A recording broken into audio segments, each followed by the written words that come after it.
안녕하십니까? 2018년 12월 17일 VON 논평을 말씀드리겠습니다. 현재 국회에서 많이 논의되고 있는 국회의원 선거제도 개편 논의와 또다시 고개를 들고 있는 원포인트 개헌 논의에 대해 말씀드리고자 합니다. 결론적으로 제도를 바꾸는 것을 능사로 여기는 태도는 옳지 못하다고 생각됩니다. 먼저 개헌 논의부터 말씀드리겠습니다. 우리는 언젠가부터 제왕적 대통령제라는 말을 수시로 듣고 있습니다. 그리고 이와 더불어 분권형 대통령제, 이원집정제, 책임총리제와 같은 생소한 단어들도 듣고 있습니다.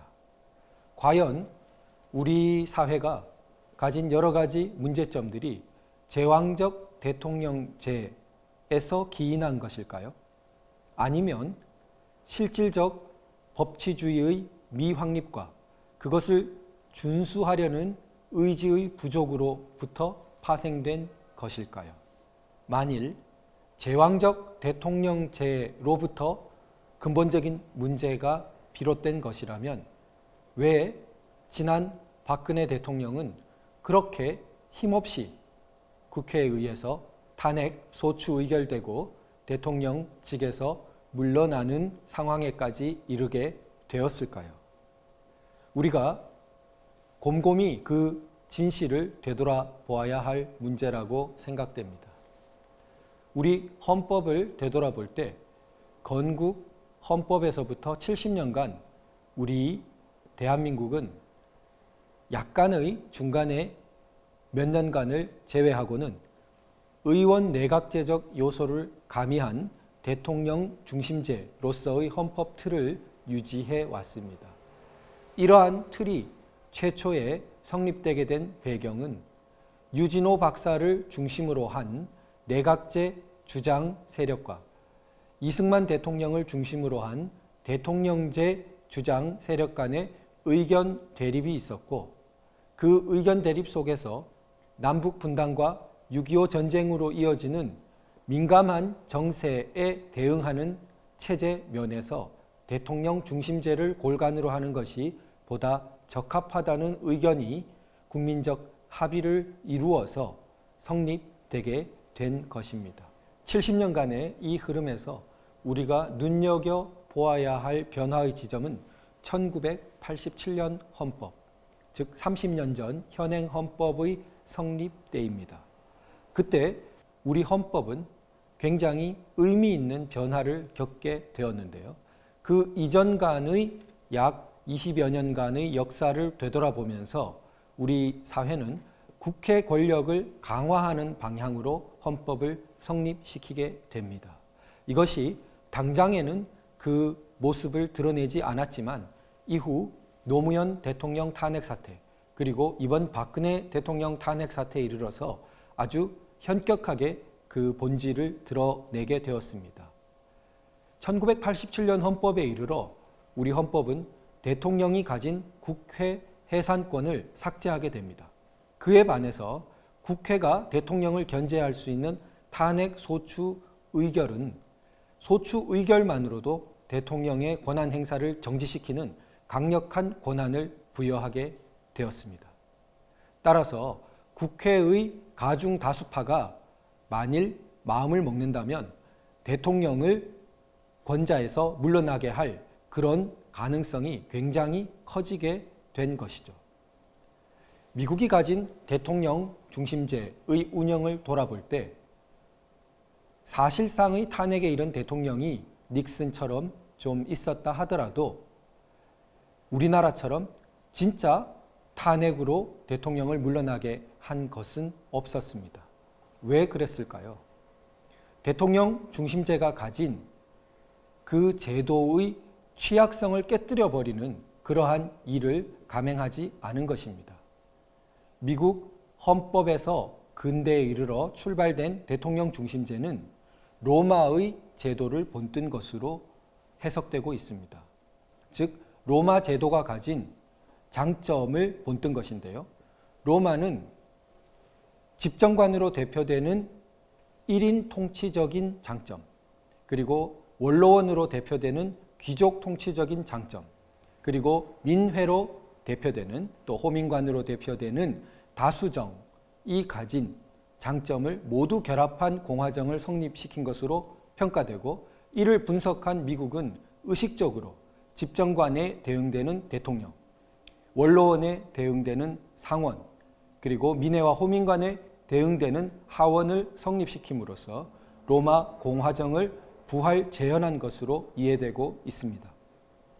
이처럼 우리가 단순하게 생각하는 대통령제는 역사적인 연원이 굉장히 오래된 것이고, 각 제도상의 장점을 오랜 경험과 분석을 바탕으로 결합하여 성립된 것입니다. 결코 가볍게 물리칠 수 있거나 어떤 폐해가 있다고 생각하면서 쉽게 논박할 수 있는 제도가 아닌 것이죠. 실제로 근대 자유민주정 시행하고 있는 세계의 많은 국가들 가운데 대별하자면 대통령 중심제와 의원 내각제로 대별되는 것으로 이해되고 있습니다. 그런데 의원 내각제를 실시하는 나라들은 왕정을 실시하고 있는 나라인 경우가 많습니다. 그 나라의 상징적 구심이 되는 인물이나 기관은 이미 존재하고 있는 것이죠. 또 의원 내각제의 제도는 상당히 귀족정적인 요소를 갖고 있는 것으로 평가되고 있습니다. 어떤 의원들의 대를 이어서 의원직을 계승하는 비율이라든지, 또 미국이 가진 대통령직에 여러 가지 출신 배경을 가진 사람들이 그간 대통령직을 수행해 왔던 경험을 되돌아볼 때 훨씬 더 오히려 의원 내각제는 귀족정적인 요소를 많이 갖고 있는 것입니다. 이처럼 각 제도는 나름의 어떤 합리성과 역사적 배경 등을 가지고 있습니다. 결코 단순하게 어떤 제도가 다른 제도보다 우월하다고 평가될 수 없는 것입니다. 그런데 이에 반해서 그 제도의 제대로 된 운영이라는 문제는 늘 반성될 수 있는 문제라고 생각됩니다. 우리나라가 당면한 문제를 보더라도 헌법상의 대통령제의 규정이 잘못되었다라기보다는 그 실제적인 운영에 있어서 과연 대통령이 법치를 제대로 준수하고 있는 것인가, 적법 절차를 존중하려는 의지를 가진 것인가가 의문되는 경우가 굉장히 많습니다. 현재의 경우를 보더라도 문재인 대통령이 하고 있는 행동 모습은 삼권 분립의 근간을 뒤흔드는 요소가 많이 있습니다. 재판이 끝나지도 않은 사안에 대해서 사면을 언급하는 것이 상징적으로 대표적인 경우라고 할 수 있겠죠. 또 대법원장이 역대 유례 없이 행정부의 종속적인 모습을 보이면서 사법부의 독립성이 풍전등화처럼 지금 놓여 있는 것도 그 대표적인 예로 생각할 수 있을 것입니다. 그런데 이러한 삼권 분립이 위태로운 모습을 과연 내각제적 요소를 대폭 강화하면 해결되는 것일까요? 오히려 우려는 더 커진다고 생각됩니다.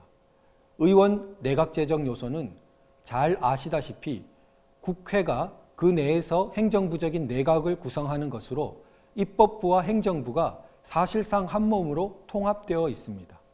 그렇다면 권력을 절제하고 적법 절차를 준수하려는 의지와 관행이 아주 튼튼해야만 이 제도를 제대로 시행할 수 있는 것입니다.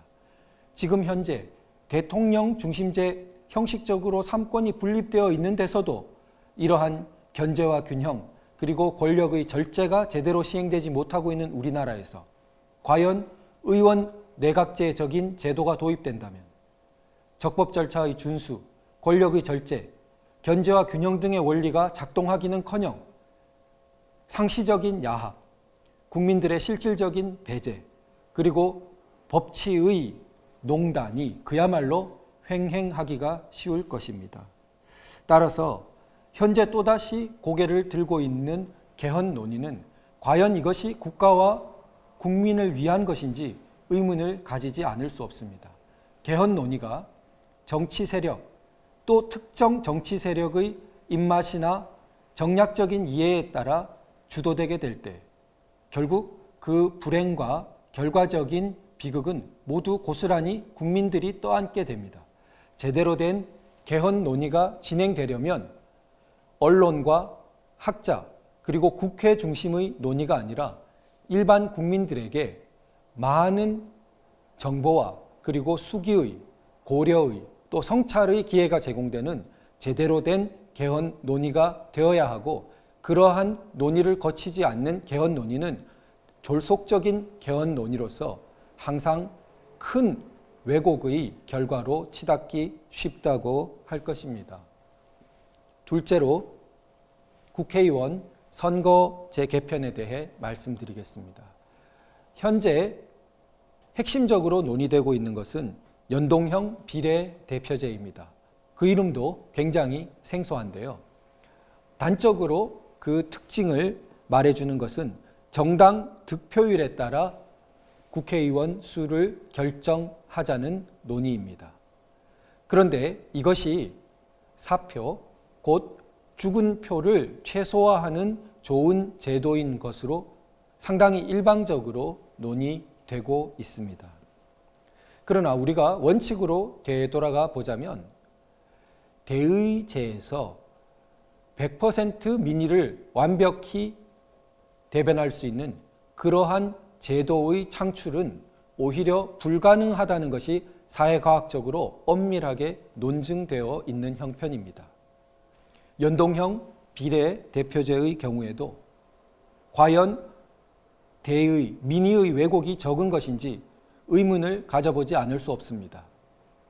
정당 득표율에 따라 국회의원을 결정하게 된다면 우리가 지금 익숙하게 생각하듯이 국회의원이 누가 될지를 우리가 보고 그 사람에게 대해서 투표하는 것이 아니고, 자신은 정당에 투표를 했는데 그 정당의 시스템에 따라 정해진 후보들이 국회의원이 되는 것입니다. 미리 순번을 잡아서 그 후보를 발표한다고 해도 그것이 어느 개인을 후보로 보고 자기가 투표하는 것과는 그 대의가 제대로 된 것인지 의문을 가져보기는 마찬가지일 것입니다. 이처럼 연동형 비례대표제가 반드시 민의의 왜곡을 최소화하고 대의를 제대로 반영하는 것인지 또한 의문을 가져보지 않을 수 없습니다. 앞에서 개헌 논의와 마찬가지로 국회의원 선거제도의 경우에도 지금 현재 시행되고 있는 소선거구제와 그리고 다수 득표에 의한 국회의원의 결정, 그리고 일부 그 요소를 보완하기 위해서 정당 투표를 동반하고 있는 현행 제도가 그렇게 쉽게 그 합리성이 부정될 수 있는 것인지 그 또한 의문을 가지게 됩니다. 이것이 앞서 논의와 마찬가지로 여러 소수 정당의 이해관계, 또 다른 어떤 개헌을 추진하려는 세력의 이해관계, 또 그 이상의 어떤 다른 지향들에 의해서 편파적이고 또 실제로 내세우는 것과 마음속에 가진 의도가 다른 방향으로 전개되는 것이라면 그 또한 일반 국민의 입장에서는 상당히 우려를 가지지 않을 수 없습니다. 이와 맞물려서 생각해 볼 수 있는 것이 현재 많이 이야기되는 반문연대라는 논의입니다. 반문연대라는 것은 말 그대로 부정적인, 네거티브한 것만 규정한 것입니다. 그것의 맹점은 거기에 반대한다는 사람들의 공통적인 가치 지향이 무엇인지에 대해서는, 또 반대되는 저쪽의 핵심적인 반대 이유가 무엇인지에 대해서는 그렇게 명확하게 규정되어 있지 않다는 것입니다. 우리가 생각해 볼 것은 과연 원포인트 개헌을 위한 반문연대, 또 국회의원 선거제도 개편을 위한 반문연대, 이런 것이 국가 해체 또 국가 파괴의 길을 걷고 있는 문재인 대통령에 대한 반문연대라는 지향과 어느 정도의 공통성을 가질 수 있겠느냐는 것입니다. 우리가 앞서 헌법으로부터 이야기를 시작했는데요. 최대권 교수님은 현재의 헌법이 완벽하지는 않다 하더라도 상당히 발전된 선진적인 헌법으로서 우리에게 남은 과제는 오히려 개헌 논의보다는 이 헌법을 가지고 마지막 단계인 자유통일을 실현하려는 노력이라는 것을 말씀하신 적이 있습니다. 반문연대라는 이름 아래서도 우리가 생각해 보아야 할 것은 우리가 적극적으로 지향해야 할 가치의 구심점, 우리 대한민국 정통 흐름의 가치 중심을 다시 한번 확고히 생각해 보는 것일 것입니다. 그 키워드는 자유와 법치로 대별된다고 생각됩니다. 자유와 법치를 더욱 확고히 이곳에서 실현하고 마침내 휴전선 너머로까지 그것을 확장하려는 지향을 우리가 점검해 보고 그 바탕 위에서 반문연대, 또 개헌 논의, 국회의원 선거제도의 개편 논의 등도 점검해 보아야 한다고 생각합니다.